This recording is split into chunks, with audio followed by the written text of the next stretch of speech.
नमस्कार साथियों, स्वागत है एक बार फिर से राघव की स्टडी यूट्यूब चैनल पर पहली बार विजिट कर रहे हैं तो वीडियो को लाइक और चैनल को सब्सक्राइब जरूर कर देना। आज हम कक्षा 10वीं के एनसीईआरटी के विज्ञान के चैप्टर 7 में नियंत्रण एवं समझने के सभी पाठ्य पुस्तक और अन्य प्रश्न उत्तर इस वीडियो के अंदर जानेंगे। उससे पहले आपने अन्य पाठों के प्रश्न उत्तर नहीं जाने तो राघव की स्टडी यूट्यूब चैनल पर जाइए और प्लेलिस्ट में क्लिक कीजिए। वहाँ पर क्लास 10 साइंस के नाम से प्लेलिस्ट मिल जाएगी। वहाँ पर आपको सभी पाठों के प्रश्न उत्तर उपलब्ध है एकदम आसान भाषा में।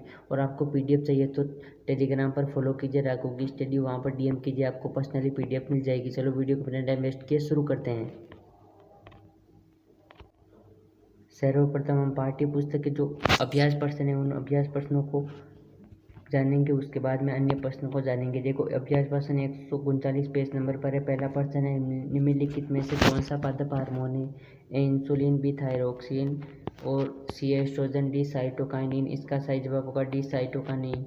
ठीक है, इसके बाद प्रश्न नंबर 2 है, दो तंत्रिका कोशिकाओं का मध्य खाली स्थान को क्या कहते हैं?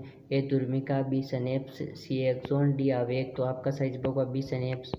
प्रश्न नंबर 3 है, मस्तिष्क उत्तरदायी के सोचने के लिए, बी हृदय स्पंदन के लिए, सी शरीर का संतुलन बनाने के ड्यूब्रुक सभी। तो आपका सही जवाब होगा ड्यूब्रुक सभी। इसके बाद में प्रश्न नंबर 4 है हमारे सामने, हमारे शरीर ग्रही का क्या कार्य है? ऐसी स्थिति पर विचार कीजिए जहाँ ग्रही उचित प्रकार का कार्य नहीं करे हो और क्या समस्या को उत्पन्न हो सकती है। तो देखो, पर्यावरण से सभी सूचनाओं का पता कुछ तंत्रिका कोशिकाओं को विष्टिकर सिरों द्वारा लगाया जाता है। ये ग्रही प्रायः हमारी ज्ञानेंद्रियों में स्थित होते हैं, जैसे आंतरिक कर्ण, नाक, जीवा आदि। रस संवेदी ग्राही स्वाद का पता लगाते हैं, जबकि गरण ग्राही गंध का पता लगाते हैं। जहाँ ग्राही उचित प्रकार का कार्य नहीं करती और सुनने, सूंघने तथा स्वाद संबंधित रस का पता नहीं चलता है। ठीक है, प्रश्न नंबर 5, एक तंत्रिका कोशिका न्यूरॉन की संरचना बनाई तथा इसके कार्यों का वर्णन कीजिए। तो ये देखो, न्यूरॉन की संरचना इस प्रकार बनाई हुई है, आराम से आप देख सकते हो, मैंने जूम कर दिए। ठीक है, इसके बाद में इसका क्या कार्य है वो बता देता हूँ।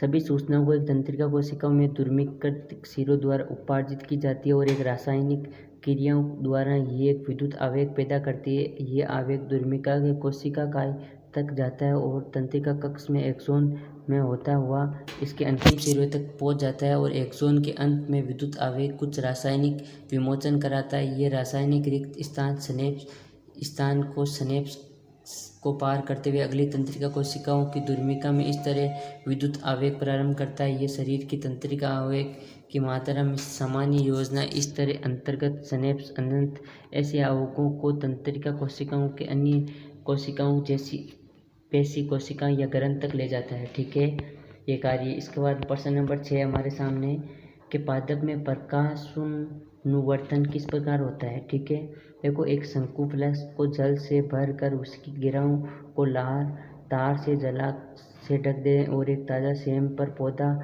तार की जाली पर इस प्रकार रख दे कि उस पर खड़े जल में भीगे रहे और एक खुला हुआ गत्ता का बॉक्स लेकर उसमें फ्लास्क को इस प्रकार रख कि बॉक्स की खुली साइड खिड़की की ओर से हो जहाँ प्रकाश आ रहा हो। 2 या 3 दिन के बाद देखेंगे कि प्रभु प्रकाश झुक जाता है और तथा जड़ों प्रकाश से दूर चली जाती है। अब फ्लास्क को इस प्रकार घुमाइए कि प्रभु प्रकाश से दूर तथा जड़ प्रकाश की ओर हो जाए। इस दोनों प्रकार को प्रकाश संवर्तन गतियों में प्रभु प्रकाश की ओर मुड़कर अनुक्रियाओं तथा जड़ इसमें दूर मुड़कर अनुक्रिया करती है। ठीक, इस प्रकार ये इसका डायग्राम है। प्रश्न नंबर 7 है, मेरुरज्जु अज्ञात में किन संकेतों का अन्य का व्यवधान होगा? ठीक है, मेरुरज्जु अज्ञात में तंत्रिकाओं तथा विभिन्न ग्रहों में आने वाले संकेतों का व्यवधान उत्पन्न होगी, क्योंकि ये दोनों संकेत मेरुरज्जु में मस्तिष्क को जाने वाले रास्ते में एक बंडल में मिलती हैं। इसलिए किसी भी मेरुरज्जु को अज्ञात में दोनों संकेतों में बाधा पहुंचाती है। प्रश्न नंबर 8 है हमारे सामने, पादप में रासायनिक समन्वय किस प्रकार होता है? ठीक है, तो पादपों में ना तो तंत्रिका तंत्र होता है और ना ही अंतःस्रावी तंत्र, लेकिन विभिन्न रासायनिक पदार्थों में एक कोशिका दूसरी कोशिका में विचलित होते हैं। इस पादप हार्मोन पौधों में वृद्धि, विकास तथा पर्यावरण के प्रति अनुक्रिया के समन्वय में सहायता करते हैं, जबकि वृद्धि करता है पादप प्रकाश को संशोधित करता है। एक हार्मोन जैसे ऑक्सिन होता है, यह प्रवाहों के भाग में संश्लेषित होता है तथा कोशिकाओं की लंबाई में वृद्धि में सहायक होता है। प्रवाहों की प्रकाश के दूर होने वाली दिशा में ऑक्सीजन तथा सांद्रण कोशिकाओं में लंबाई में वृद्धि करता है। ठीक है। प्रश्न नंबर 9 है कि एक जीव में नियंत्रण एवं समन्वय के तंत्र की क्या आवश्यकता है। देखो इसका उत्तर है कि जीवों में विभिन्न अंग होते हैं। जीवों में अस्तित्व के लिए इन अंगों को सावधानीपूर्वक नियंत्रण और सम्मानित किया जाता है। आवश्यक है जीवों के अंगों में विभिन्न अंत स्वाभाविक ग्रंथियों द्वारा स्रावित हार्मोन द्वारा सूचनाओं के संचरण के साधन की तरह प्रयुक्त होता है। ये हार्मोन एक जीव के समग्र वृद्धि और विकास के लिए जिम्मेदार होते हैं। इसके अतिरिक्त जीवों में नियंत्रण तथा समन्वय तंत्रिकाओं तथा पेशी ऊतकों द्वारा किया जाता है। आकस्मिक परिस्थितियों में गर्म पदार्थों को छूने तथा सभी सूचनाओं को मस्तिष्क तक पहुंचाने में जीवों को नियंत्रण एवं समन्वय द्वारा संभव है। प्रश्न नंबर 10 है अनैच्छिक क्रिया तथा प्रतिवर्ती क्रिया एक दूसरे को किस प्रकार भिन्न है। अनैच्छिक क्रिया वह जिसमें सोचने का कोई नियंत्रण नहीं होता है, अगर तथा मध्य मस्तिष्क से नियंत्रण होती है, जबकि प्रतिवर्ती क्रिया ये घटना अनुक्रिया फलस्वरूप अचानक क्रिया कहते हैं, मुख्यतः मेरुरज्जु द्वारा नियंत्रण होती है। प्रश्न नंबर 11 जंतुओं में नियंत्रण एवं समन्वय के लिए तंत्रिका तथा हार्मोन की क्रियाविधि का तुलना तथा वितरित कीजिए। तो देख लिए गाइस, तो तंत्रिका तंत्र की क्रियाविधि और हार्मोन की क्रियाविधि। तंत्रिका तंत्र की यह मस्तिष्क के संवेदी और सूचनाओं को प्राप्त कर अपने संदेश भेजता और नियंत्रण करता है। और हार्मोन की क्रियाविधि जंतु हार्मोन अंतःस्रावी ग्रंथियों में भाग लेता है जो हमारे शरीर में नियंत्रण और समन्वय दूसरे मार्ग है। ठीक है। और तंत्रिका तंत्र में एक्सोन के अंत में विद्युत आवेग का परिणाम है जो रासायनिक का विमोचन करता है तथा रुधिर के माध्यम से किया जाता है। और इसमें सूचनाओं का संचरण रुधिर के माध्यम से किया जाता है। इसमें विमोचन किया जाता है। इसमें सूचनाओं को तेजी से प्रवाह होता है तथा प्रतिक्रिया तुरंत होता है। ठीक है। इसमें सूचनाओं का संचरण धीमे गति से होता है तथा प्रतिक्रिया धीरे धीरे होती है। तंत्रिका तंत्र में सूचनाओं का विद्युत आवेग के द्वारा शरीर में भाग एक दूसरे तक संवहन में विस्तृत होता है। और इसमें प्रत्येक हार्मोन की विशिष्ट क्रिया होती है। ठीक, इसका प्रभाव कम समय तक रहता है, इसमें लंबे समय तक रहता है। इधर वाले कारण तंत्रिका तंत्र की हो गई, इसके हार्मोन की हो गई। ठीक है। प्रश्न नंबर 12 है, देखो छुई मुई पादप में गति में हमारी टांगों में होने वाली गति के तरीके में क्या अंतर है। देखो छुई मुई का पादप और हमारे टांगों में होने वाली गति में, देखो एक छुई मुई के पादप में गति उत्पन्न स्पर्श की प्रतिक्रिया जो एक अनैच्छिक क्रिया है, और हमारी टांगों में होने वाली क्रिया गति एक स्वैच्छिक क्रिया है। पत्तियों का आकार में परिवर्तन होना, हमारी टांगों का आकार में कोई परिवर्तन नहीं होता है। पादप की कोशिकाओं में गति के लिए कोई विशेष प्रोटीन होता है और जंतु कोशिकाओं के लिए गति के लिए विशेष प्रोटीन होता है जो मांसपेशियों को सिकुड़ने के लिए सहायता करता है। ठीक है। अब हम उन प्रश्नों की बात करेंगे जो प्रश्न आपके ना अन्य पार्टों में प्रश्न उत्तर है, जो बीच में पार्ट के बीच में वो प्रश्न आते हैं, उन प्रश्नों की मैं बात करूंगा। ठीक है। सर्वप्रथम हम बात करते हैं, देखो गाइस पेज नंबर 132 पर आपका ये प्रश्न है, प्रतिवर्ती क्रिया तथा टहलने के बीच में क्या अंतर है। तो आपका देख लो उत्तर है, पर्यावरण में किसी भी घटना को अनुक्रिया के फलस्वरूप अचानक हुई क्रिया को अनैच्छिक क्रिया प्रतिवर्ती क्रिया कहते हैं, जबकि टहलना को स्वैच्छिक क्रिया जैसे हमारी सोच और नियंत्रण के लिए आवश्यक है। ठीक है। उसके बाद में तो तंत्रिका कोशिकाओं को न्यूरॉन के मध्य ग्रहण को स्नेप्स में क्या होता है। तो देख लो गाइस, हमें बाकी सबके बताऊंगा तो वीडियो लंबा हो जाएगा, आप वीडियो रोक रोक कर आपको इसमें देख लीजिए प्रश्न का उत्तर। ठीक है। इसके बाद में प्रश्न नंबर 3 आता है आपके सामने, मनुष्य मस्तिष्क में कौन सा भाग शरीर में स्थित संतुलन अनुरक्षण करता है। तो आपको देख लो पश्चिम मस्तिष्क में अनुमस्तिष्क द्वारा शरीर में स्थित संतुलन अनुरक्षण करता है।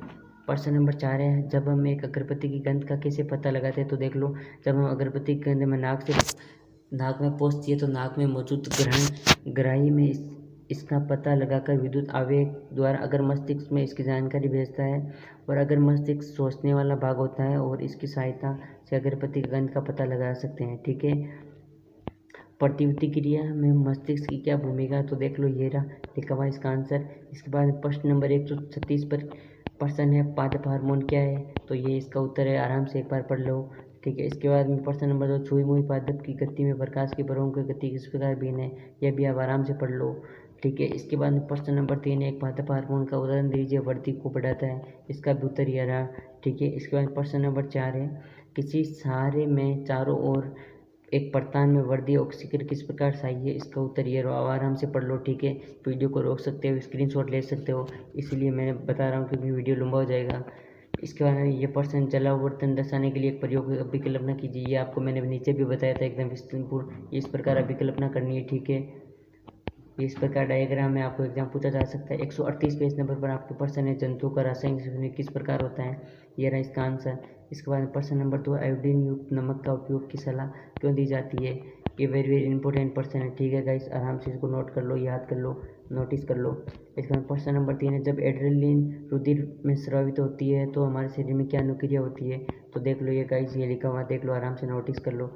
इसके बाद प्रश्न नंबर 4 है, मधुमेह के कुछ रोगियों की चिकित्सा इंसुलिन में इंजेक्शन देकर क्यों दी जाती है, ये प्रश्न का उत्तर भी इसमें नीचे ही है। प्रश्न नंबर 149 पे फर्स्ट ये वही प्रश्न आ गए जो आपको मैंने पहले बताए थे पाठ्य पुस्तक के, ठीक है। ये प्रश्न आपको मैंने बता दिए हैं, ठीक है। आराम से चाहे सबका एक एक का स्क्रीनशॉट आराम से ले सकते हो वीडियो को रोक रख कर। और आपको पीडीएफ चाहिए तो आपको इस टेलीग्राम पर फॉलो कीजिए, मैं आपको तुरंत पीडीएफ भेज दूंगा एकदम आसानी से, बिना कोई कास्ट बिना कोई मनी के आपको एकदम तुरंत पीडीएफ मिल जाएगी एकदम आसानी, एनसीईआरटी के सभी 6 से 12 तक, ठीक है।